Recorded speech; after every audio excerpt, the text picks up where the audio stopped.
Epístolas universales o católicas son llamadas las epístolas generales.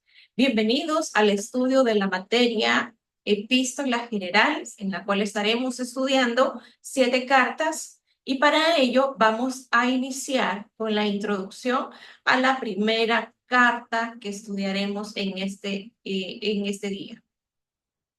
Estamos hablando acerca de la carta de Santiago.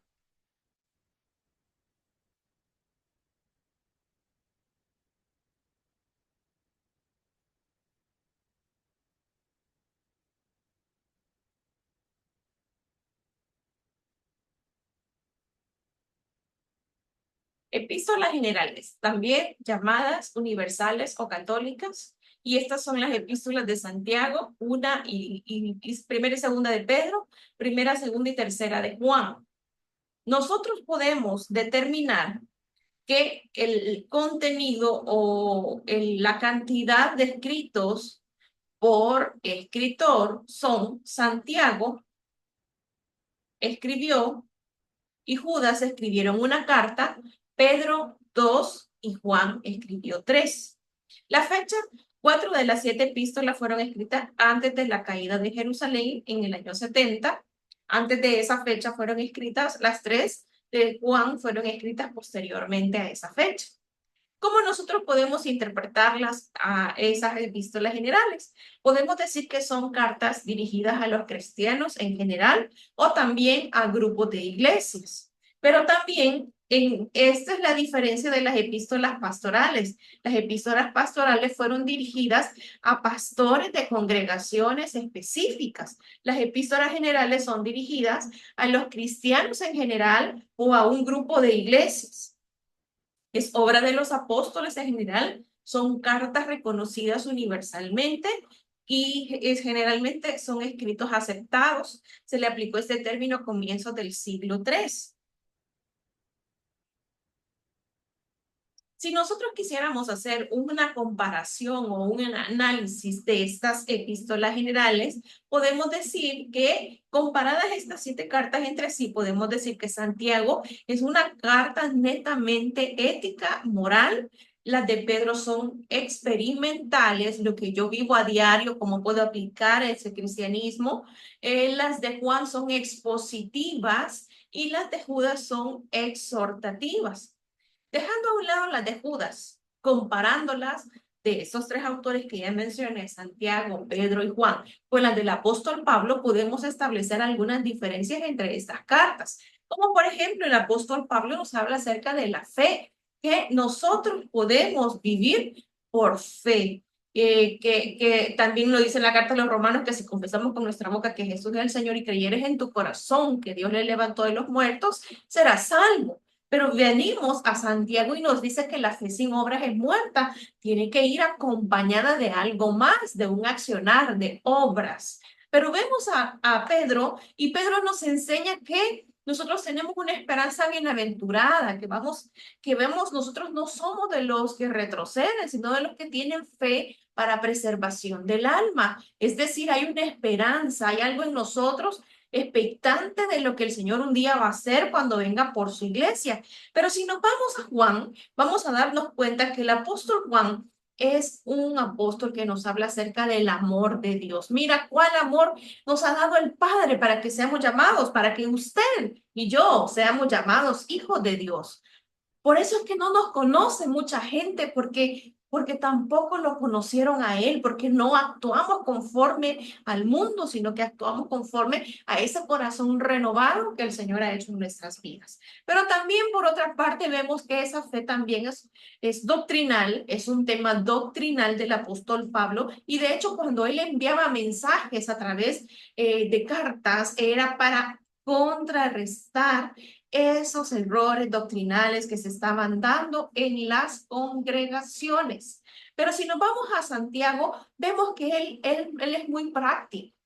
Él trata la manera de llevar a la vida diaria el Evangelio y habla acerca de la acepción de personas, de que nuestra fe sin obras es muerta, pero vemos a Pedro que también nos habla que de esa esperanza, eso nos mantiene firmes en las tribulaciones, porque debemos recordar que va a haber un momento en el cual todas esas tribulaciones momentáneas van a finalizar porque el Señor se va a encargar de poder fortalecernos. Hay algo expectante en nosotros de lo que Dios ha prometido.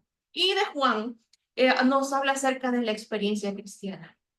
Cómo el amor de Dios nos ha cambiado a nosotros, cómo el amor de Dios nos hace y nos permanece mantenernos firmes ante las adversidades, a pesar de que hayan tribulaciones, a pesar de que haya falta de doctrina, nosotros permanecemos fieles a Él porque Él nos amó antes a nosotros. Entonces, este es un panorama general de estos escritos comparados con las del apóstol Pablo, las de Santiago, Pedro y Juan, dejando a un lado las de Judas para poder nosotros tener un panorama general acerca de qué tratan estas cartas, estos escritos llamados epístolas generales dirigidas a un grupo de creyentes o a iglesias específicas o que puede ser aplicado en cualquier momento a nosotros también.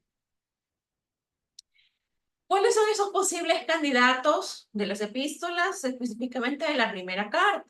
Jacobo, el padre de Judas, Jacobo, el hijo de Alfeo, Jacobo, hijo de Zebedeo, hermano de Juan, murió mártir bajo Herodes Agripa, Jacobo, el hermano del Señor.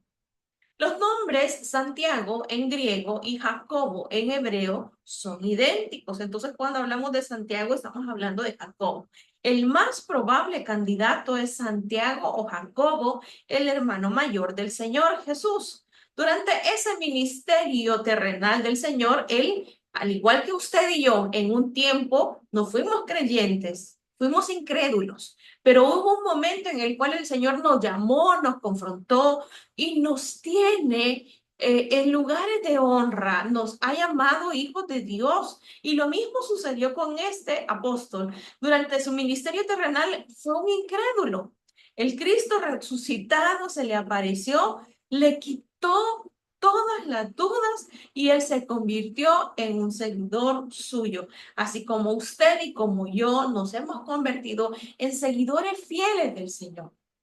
Sé que a veces nos cuesta ser fieles, pero lo más importante es que nosotros sepamos que el Señor ha tomado nuestras vidas en sus manos y dice la Escritura que el que está en sus manos, nadie le arrebatará. Las referencias que se encuentran en Hechos indican que pronto se convirtió en un líder de la iglesia. Así como usted y como yo, el Señor nos ha rescatado de nuestra vana manera de vivir, nos ha sentado en lugares celestiales con Cristo, nos ha llamado, nos ha santificado y nos permite cada día perfeccionarnos en su amor.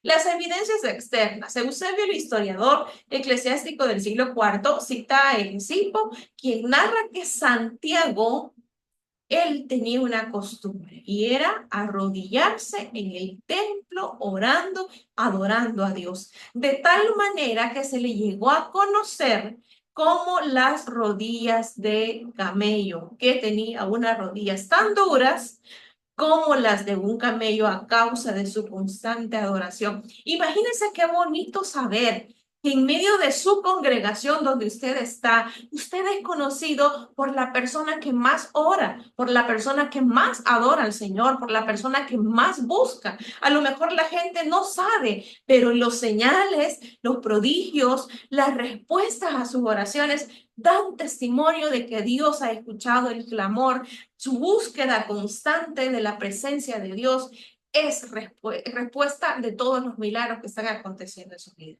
Y si no están aconteciendo milagros en su vida, es porque Dios está buscando una oportunidad para que usted y yo lo busquemos a Él y nuestras rodillas a lo mejor no se van a poner duras porque no nos podemos arrodillar, porque se nos duele al momento de arrodillarnos, probablemente porque nos dormimos al arrodillarnos, al ponernos a orar. No sé cuál sea la situación por la cual usted no se arrodilla, pero lo que sí sé es que si usted se quebranta delante de Dios, Dios responderá al clamor de sus hijos.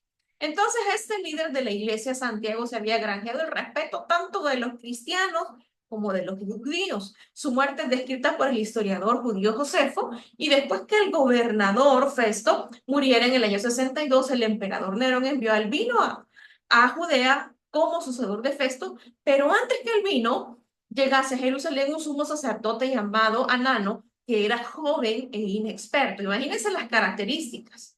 Y yo creo que a veces en el mundo, incluso en la iglesia, tenemos el concepto que los jóvenes son inexpertos. Ah, que los jóvenes son informales.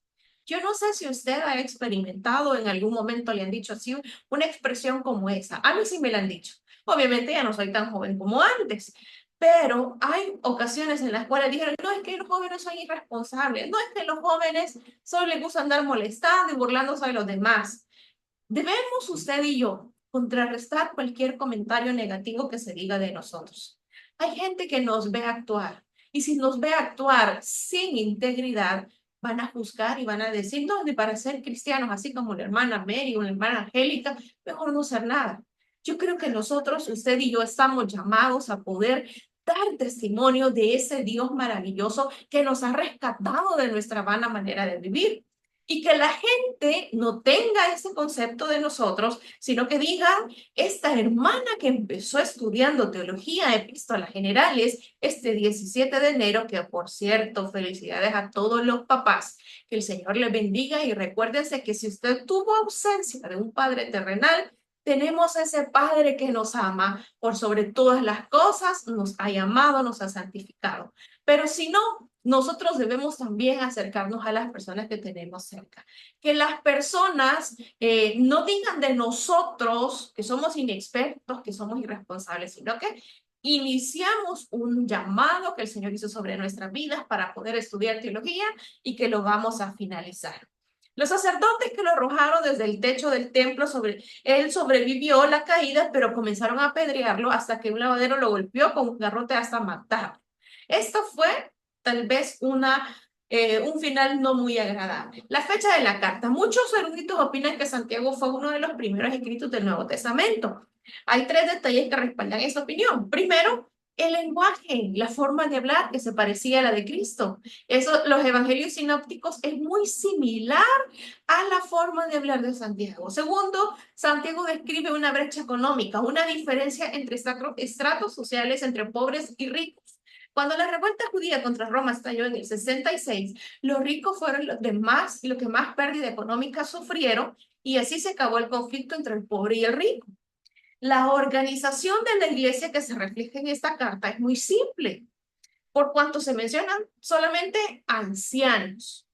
Santiago 5:14 no se mencionan a los obispos ni a los diáconos, de modo que parece sensato también señalar la fecha de escritura a principios de la década de los 50. Estos son los datos o los detalles que respaldan esa opinión de la escritura de esta carta.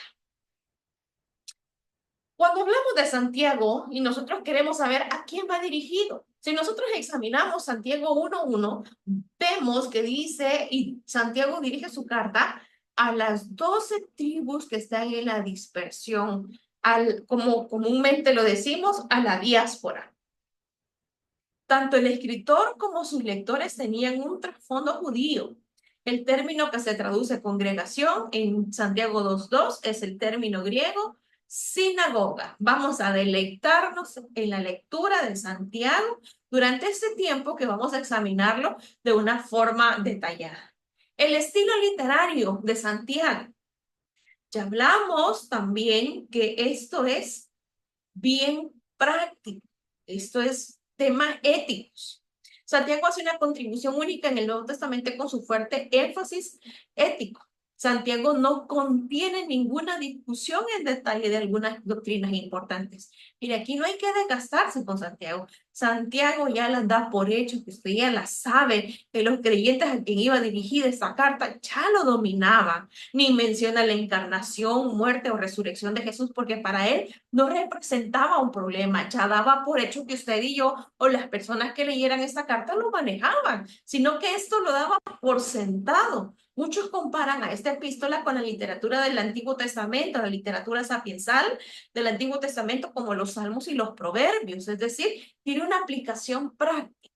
Y el propósito de Santiago es no de aquel tiempo, sino también de este tiempo, exhortar a usted y a mí, a los convertidos judíos, a que nos comportemos de acuerdo con la fe que profesamos.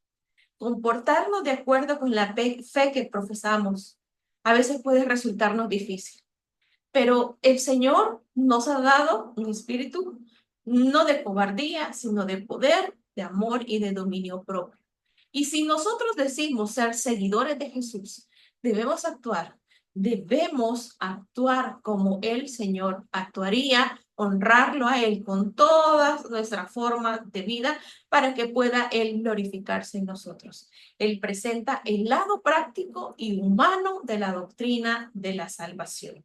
Y es de esta manera como nosotros estamos introduciéndonos a la epístola de Santiago, la cual dice en el versículo 1:1 que es dirigido a las 12 tribus que están en la dispersión. Pero también nosotros somos parte de esos creyentes convertidos que nos exhorta en esta hora a poder comportarnos de acuerdo con la fe en Cristo que profesamos. Somos seguidores de Jesús, debemos actuar como Él hubiese actuado. Somos seguidores, somos hijos de Dios. Debemos parecernos a nuestro Padre. Aprovechando, esperando que este día del Padre también el Señor nos recuerde las responsabilidades que nos ha entregado esa simiente, esa descendencia, para poder darle un rumbo diferente, encaminada en el temor al Señor, y que esta generación que se levante de su descendencia sea una generación que ame, que sirva y por sobre todo que entregue su vida al Señor.